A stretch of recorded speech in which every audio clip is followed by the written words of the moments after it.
محترمہ فاطمہ علی جناح بانی پاکستان قائد اعظم محمد علی جناح کی لاڈلی چھوٹی ہمشیرہ تھیں۔ وہ 31 جولائی 1893 کو کراچی میں پیدا ہوئیں اور اپنے 7 بہن بھائیوں میں سب سے چھوٹی تھیں۔ انہوں نے جدوجہد پاکستان میں ہر قدم پر اپنے بڑے بھائی محمد علی جناح کا بھرپور ساتھ دیا۔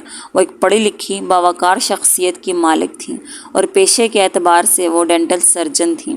اپنے بھائی کی وفات کے بعد آپ نے آل انڈیا مسلم لیگ کی باغ ڈور سنبھالی۔ آپ کی خدمات کے اعتراف میں آپ کو مادر ملت اور خاتون پاکستان جیسے القابات سے نوازا گیا۔ آپ نے 1965 کے صدارتی انتخابات میں بھی حصہ لیا، لیکن کچھ وجوہات کی بنا پر کامیابی حاصل نہ کر سکیں اور بالآخر 9 جولائی 1967 کو وہ خالق حقیقی سے جا ملیں۔ محترمہ فاطمہ جناح کی اچانک وفات سے بہت سے شکوک و شبہات نے جنم لیا۔ حالانکہ سرکاری طور پر یہ اعلان کیا گیا کہ وہ حرکت قلب بند ہونے کی وجہ سے وفات پا گئی ہیں، جبکہ وہ تا حیات کسی قسم کی دل کی بیماری میں مبتلا نہیں تھیں اور نہ ہی انہیں کوئی اور ایسا مرض لاحق تھا جو ان کی اچانک وفات کا سبب بنتا۔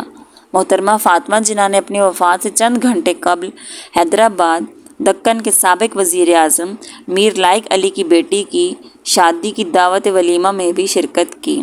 وہ معمول کے مطابق اپنی خوابگاہ میں سونے کے لیے گئیں، لیکن صبح ان کے کمرے کا دروازہ نہ کھلا تو ان کے ملازمین میں تشویش کی لہر دوڑی۔ انہوں نے لیڈی ہدایت اللہ کو اطلاع دی، جن کے آنے کے بعد فاطمہ جناح کے کمرے کا دروازہ ڈپلیکیٹ چابی سے کھولا گیا تو محترمہ فاطمہ جناح اپنے بستر پر مردہ حالت میں پائی گئیں اور ڈاکٹروں کی ایک ٹیم نے ان کی موت کی تصدیق کی۔ ان کے غسالوں کے بقول ان کے جسم پر زخموں کے واضح نشانات تھے اور ان کی گردن پر بھی 4 انچ زائد لمبا زخم تھا جس پر ٹانکے لگے ہوئے تھے۔ ان کا پورا جسم سوجا ہوا تھا۔ اس موقع پر کچھ لوگوں نے ان کی وفات بارے اپنے شک و شبہے کا اظہار کرنے کی کوشش کی، لیکن انہیں چپ کروا دیا گیا۔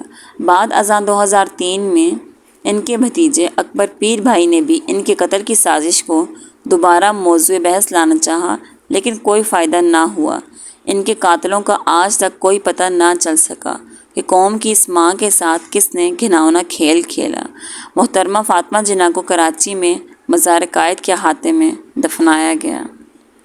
مزید ایسی معلومات کے لیے اس چینل کو سبسکرائب اور لائک کرنا مت بھولیے گا۔